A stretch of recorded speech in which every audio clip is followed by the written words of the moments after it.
Hey, what's up guys? Just giving you an update here. It's episode 3, and as you can see, I'm back in the garage here working on the RS500. So I'm just going through everything. I got a whole bunch of parts from aftermarket companies that they sent me to throw on this bike. I got a couple different heat shield options like I was talking about before. Lots of cool little products, some zip tie that's gonna make the bike nicer to ride and bulletproof the fuel system here. Shark fin from Enduro Engineering, chain guide block from TM Designworks. That'll increase some protection for the rocks down in Baja. Different rear tail light. This is going to be cool. Rekluse Core EXP 3.0 auto clutch.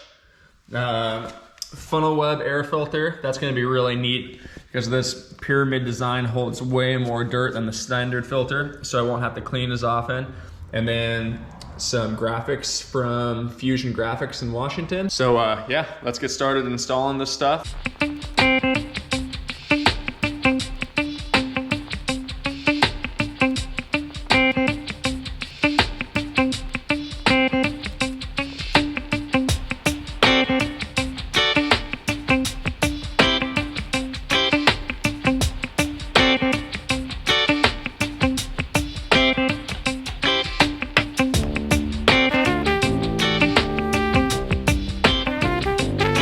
I mentioned before that I was going to try to find a heat shield, and I did come up with a couple different options. So this is the first one here. This is from Motosportz Husqvarna in Washington, and this is definitely the more economical version. It was about $30 without shipping, so that's pretty cool. And as you can see, it would bolt on here, so it actually bolts onto the frame and would cover like that.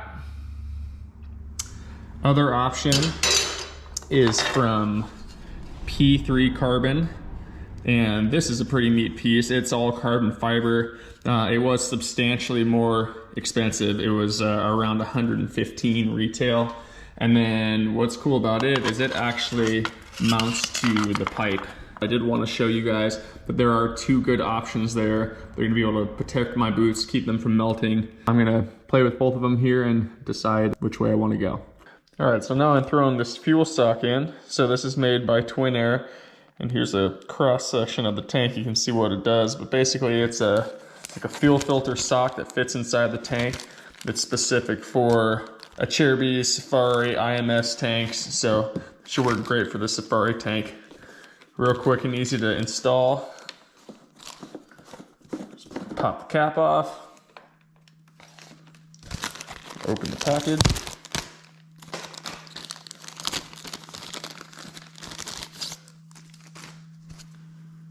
And then it just fits right inside the tank. So you just press it down in there like so.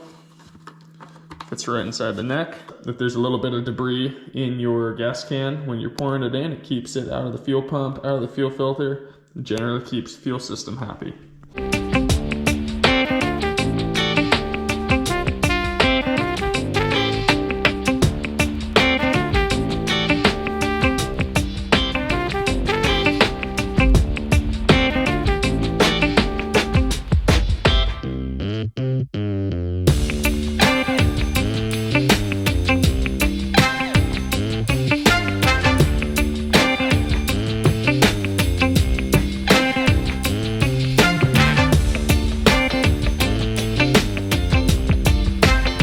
Alright, so I just finished up a long weekend in the garage here, bolting on a bunch of aftermarket goodies and just going through the project RS500 to make sure it's all good to go down to Mexico. So let me walk you through what I did to it. Alright, first thing you guys should notice right away is basically the updated looks. So went ahead and threw on some cool aftermarket graphics from Fusion Graphics here in Washington. I designed them just to look like the stock graphics, but I think it really does a killer job of breaking up the looks of the big stock Safari tank. Kind of makes it look a lot slimmer than it really is, but really nice quality stuff they did. I mean, the material is super thick, heavy duty stuff. They were able to do the perforation on the tank so the fuel vapors can breathe right through it and they won't bubble up. So super pumped on that. Thanks again, guys. Fusion Graphics, check them out. As we move down the bike here, you can see I added the Zip Tie Racing Quick Disconnect Fuel Filter. So this is super cool. I added this quick disconnect here, and I can essentially push this button, unhook the fuel line, and then there's two different fuel filters inside of this now. So there's the cone style KTM one that just fits right in this nipple here. And that's really cool because you can just reach in, flick it out, pop a new one in if it gets dirty. Also, this is a two-piece design, so it unscrews here. Just you could use like a big crescent wrench and a regular wrench and unscrew this on the side of the trail, and there's a big flat fuel filter too. So it's always a good idea to carry a spare in both of those, especially when you're going across the border where the fuel is like a little questionable. So this is gonna make sure that I have no fuel issues, which is rad. Moving down here, Rekluse Core EXP 3.0 auto clutch. So this is awesome. I mean, basically it retains the stock feel and function of the regular clutch. So I still left the lever on it. You can still pull it, modulate it, slip it, but it doesn't stall. If I drop it, it won't flame out. So really cool here. Thanks to the guys at Rekluse for throwing that in for us. Also threw on the Zip Tie Racing brake pedal tip. So this is still a stock brake pedal. You just grind the rivet on the stalker, drill it out, and then drill a couple new holes, and you have now like a real nice large heavy duty platform with lots of real good grip on it. You can see the teeth, and that just gives me a little bit of extra control over the rear brake. Moving back here, Enduro Engineering shark fin. So again, this is all 08, 10, Husky 450 and 510 stuff. Bolts right on. Really nice unit here, basically to keep any rocks or anything from bending my rear rotor. Okay, moving along to the other side of the bike here. I ditched the stock chain guide and replaced it with a TM Designworks all plastic chain guide. So this is really cool. There's no aluminum that can deform in the case of like a heavy impact with a rock or whatnot. It's all the high density polyurethane, which is great because it retains its shape even under an impact. If it hits a rock, the stuff is nice and slick and it just slides right off.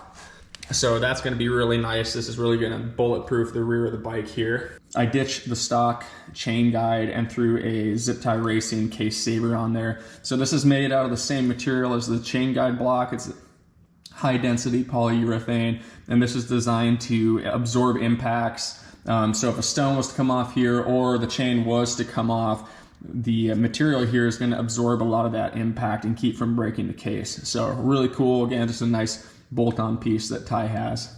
Now I showed you guys earlier at the beginning of the weekend that I had two different choices for the heat shield, and I decided to go with the P3 just because I really liked the carbon fiber look and I liked how it fit just a little bit better. So definitely a lot more expensive than the Motosportz unit, but I just like the way that it bolted to the pipe as opposed to bolting to the frame, because I really gripped the bike hard with my legs and I just felt that this was going to be a lot more sturdy. Okay, moving up to the bars, switched out the stock bars, threw a set of Fasst Company flex bars on. If you guys aren't familiar with these bars actually pivot here. You can see the pivot point and the elastomers in here. So this is really cool. This lets the bar flex just slightly, and it really takes all the pain and kind of fatigue that comes from impacts on a long day out on the trail. So G-outs, rocks, roots, I mean stuff that usually will just send a shock like right up into your elbows and into your wrists and shoulders. It dissipates all that real nicely. I've got them on all my bikes. So the guys at Fasst Company, really awesome of them to send these out for us. So we really appreciate that. Threw on some cool Tusk D-Flex handguards.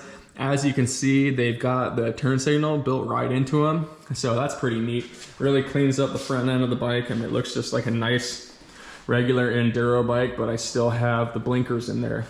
So that's cool. They're not full wrap. I'm not a Barkbuster guy, but they do make a version that is Barkbuster friendly. So if you like this with a small LED strip for the turn signal, you can get that from Tusk, either in a flag style or a full wrap style. Speaking of turn signals, rear end, I cleaned this up quite a bit. So this is just a universal aftermarket Polysport taillight and then Tusk flush mount turn signals. Got rid of the stocks because I always have a tendency to catch those stock turn signals with my boots and knock them off. So this will really clean everything up. So we're gonna make one more stop on the way down. We're gonna stop at 707 suspension and just have them go through the fork and the shock like we were talking, stiffen everything up, and that should be pretty much our last stop before we head down to Mexico. So check back in, we'll show you what we do to the suspension, and then we'll be eating tacos after that.